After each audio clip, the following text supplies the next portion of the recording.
Muy bien, muchas gracias. A continuación, por el Grupo Plural Izquierdas por la Independencia, el señor Elejabarrieta tiene la palabra.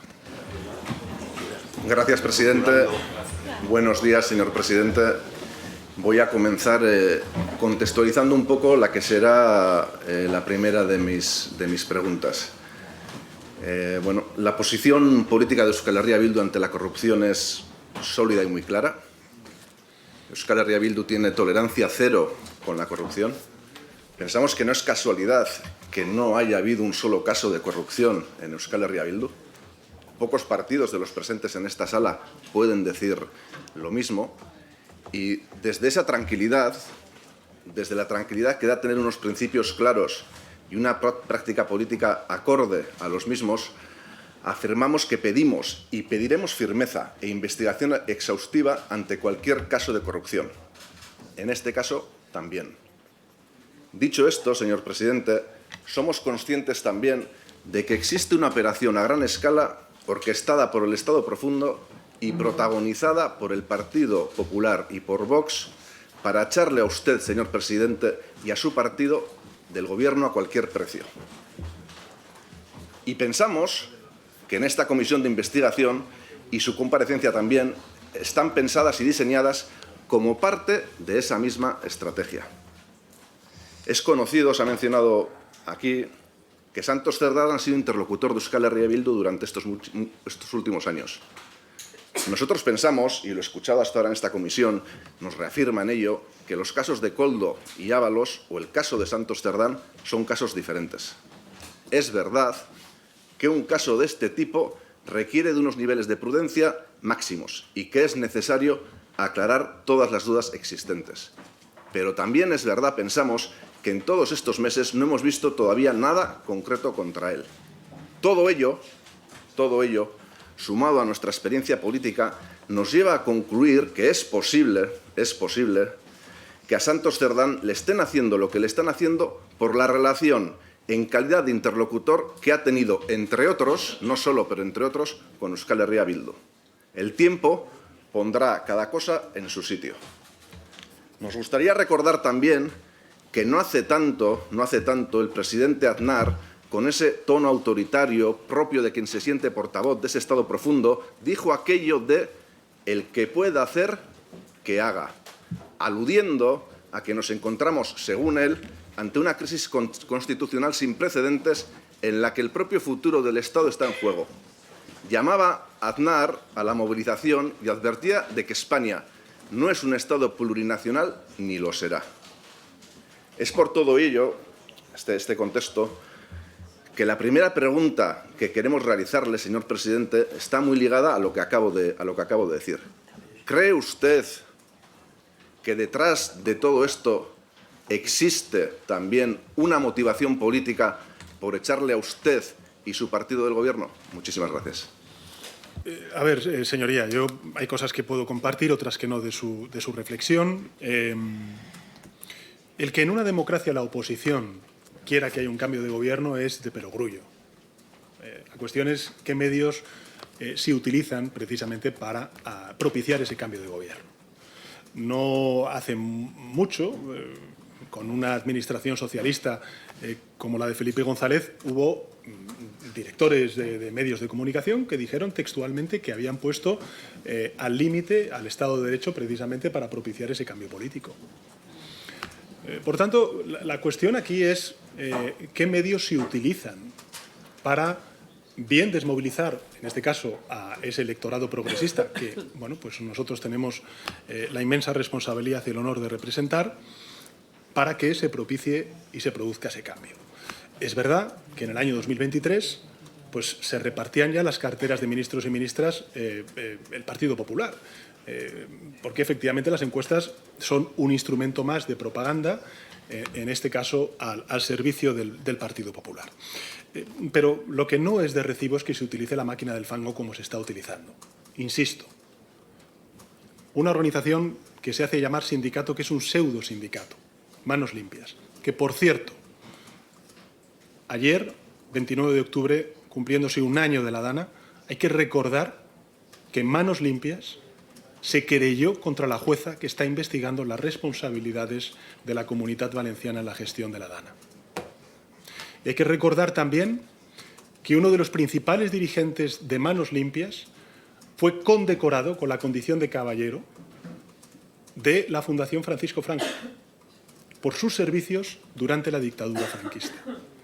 Esa es la gente con la que se relaciona y utiliza el Partido Popular y Vox como ariete de esa máquina del fango.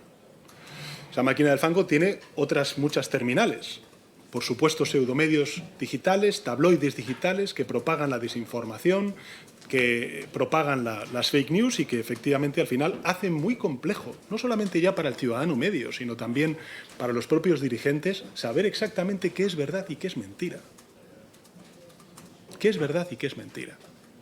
Por eso nosotros hemos lanzado este plan de acción a la democracia, para fortalecer la democracia, siguiendo unas recomendaciones del Parlamento Europeo que, por cierto, fueron aprobadas por el propio Partido Popular Europeo y que, en cambio, aquí se han opuesto. Debe ser que en Estrasburgo sí, pero en España no, porque les viene bien para esa máquina del fango.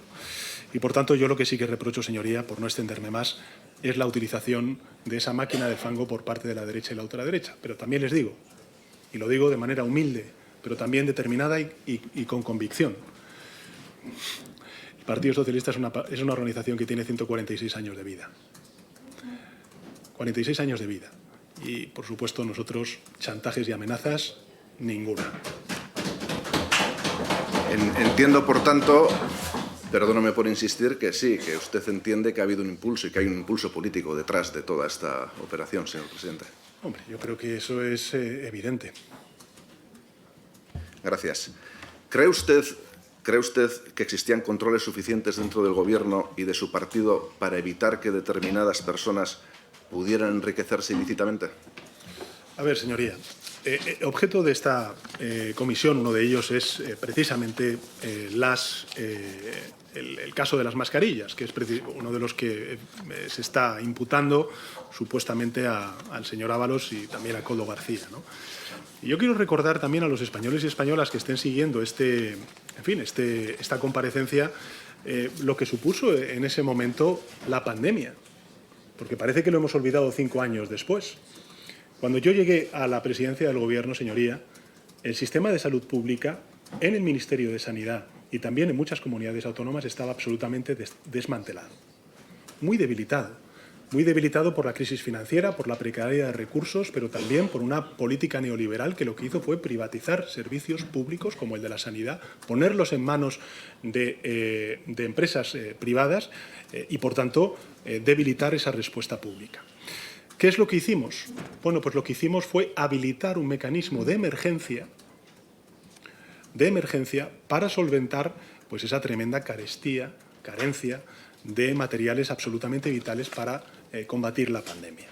Simplemente para que conste en acta, señor presidente, al estallar la crisis de la COVID, el Gobierno aprueba el famoso Real Decreto 7/2020 con medidas urgentes para responder precisamente a esta emergencia sanitaria.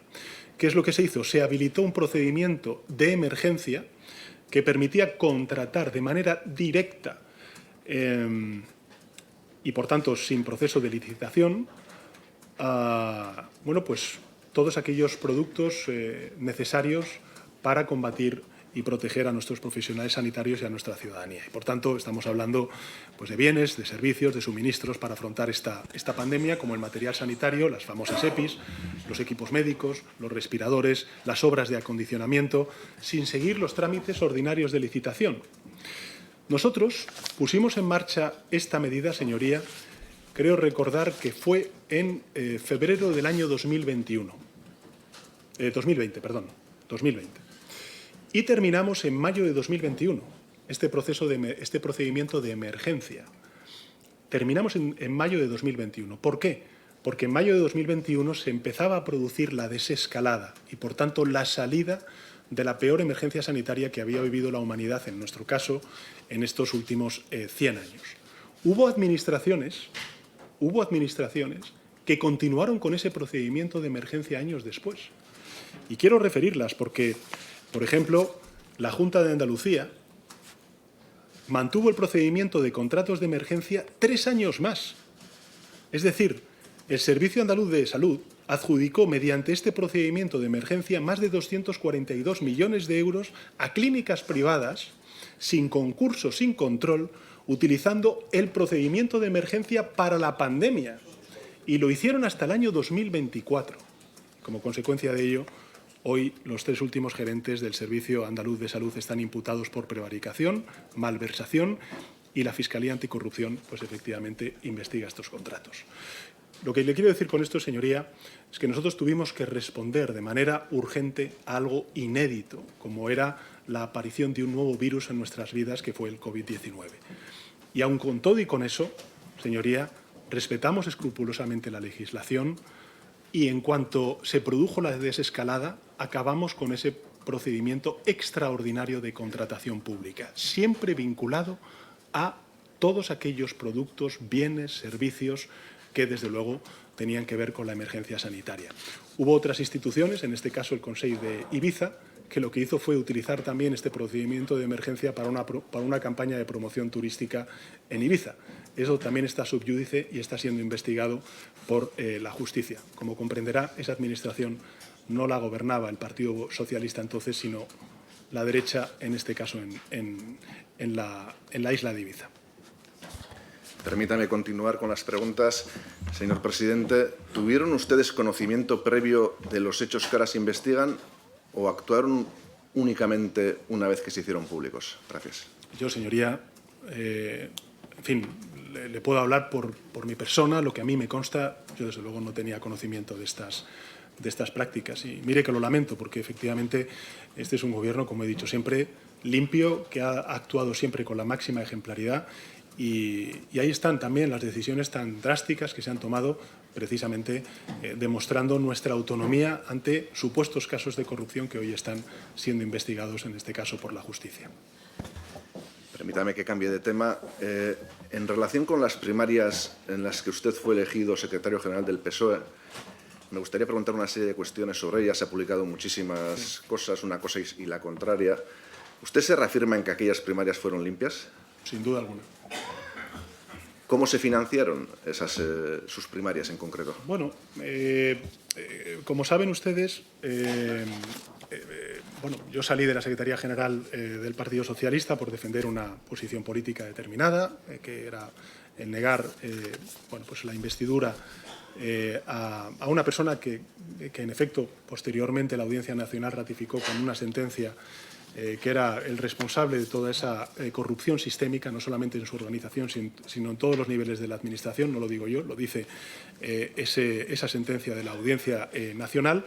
Y nosotros, pues digamos, la gente que me apoyó en esa candidatura a la vuelta a la Secretaría General en el año 2016, pues lo hicimos a través de una asociación sin ánimo de lucro que se llamaba, o se llamó, porque ya no existe, Bancal de Rosas. Esa asociación fue una asociación que se dio de alta en el Ministerio del Interior.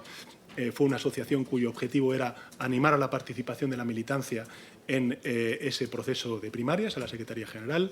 Fue una asociación que, bueno, pues, cumplió con todas sus obligaciones fiscales y, por supuesto, también respetó, como no podía ser de otra manera, la norma de protección de datos que ampara y vigila la Agencia de Protección de Datos. En su libro Manual de Resistencia, usted menciona que fue Koldo quien custodió aquellos avales.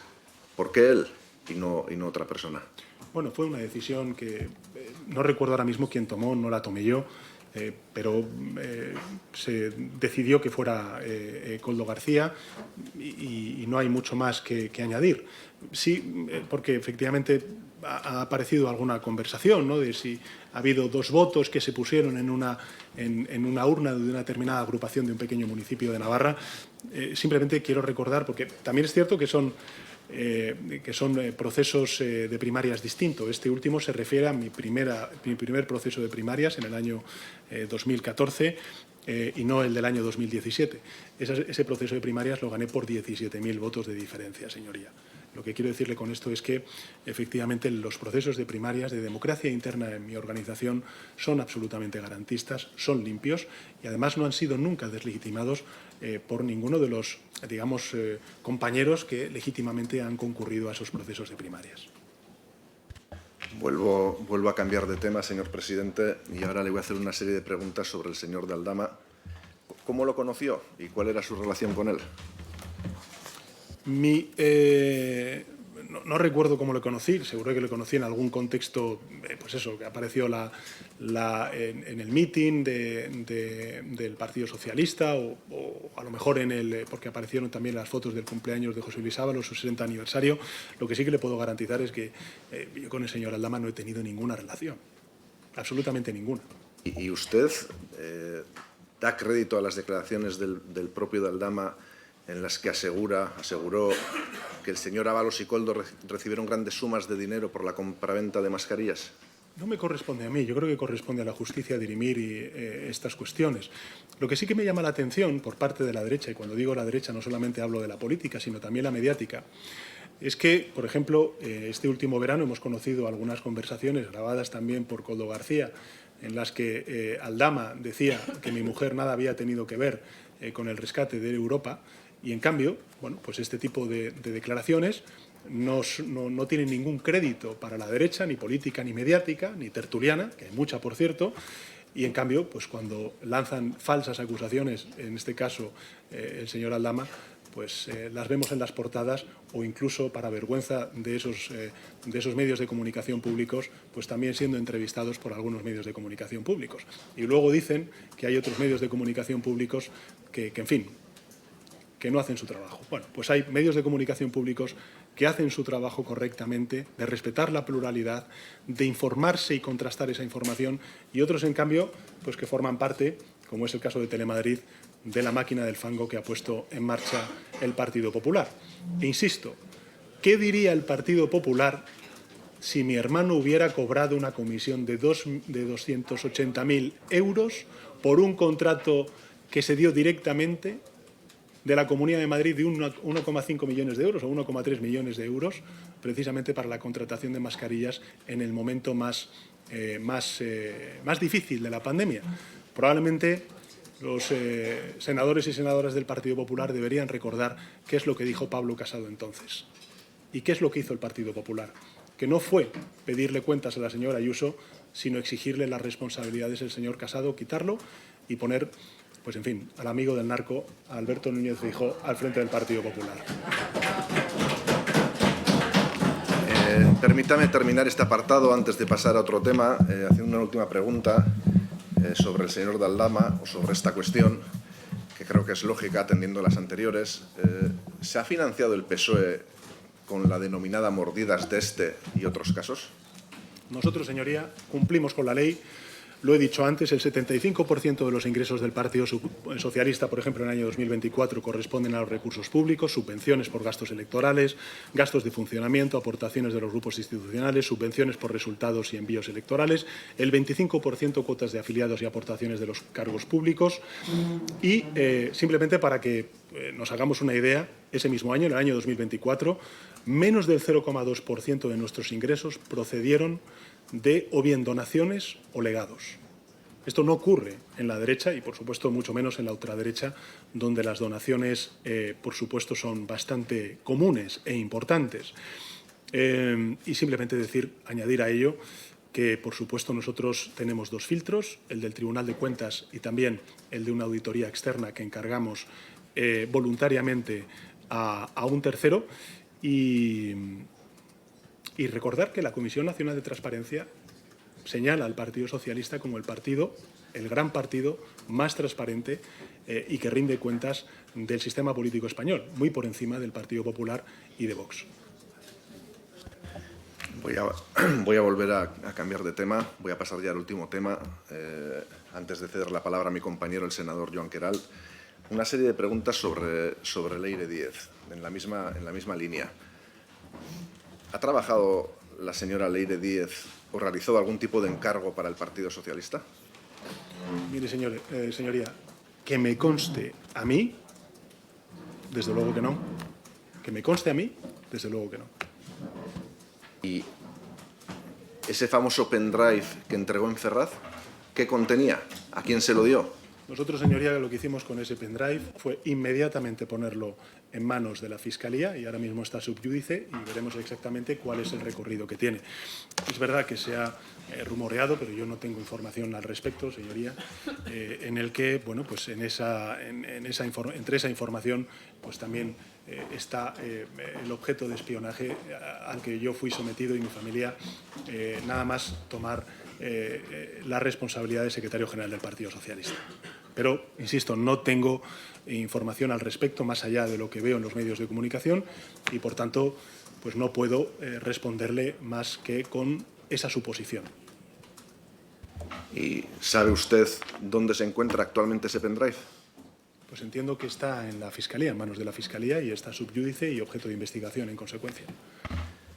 Concluyo, señor presidente. Nosotros, nuestro grupo, estamos convencidos de que la derecha y la ultraderecha no van a cejar en su intento de echarle del Gobierno. Del resto de grupos, incluido el suyo, depende que lo consigan o no. Eso es lo que pensamos. El camino para acabar con la corrupción también, exige de medidas estructurales y audaces. Exige, en nuestra opinión, romper con el régimen del 78 y avanzar hacia un Estado plurinacional. En ese camino nos encontraremos. Besterik ez, mila esker. Gracias.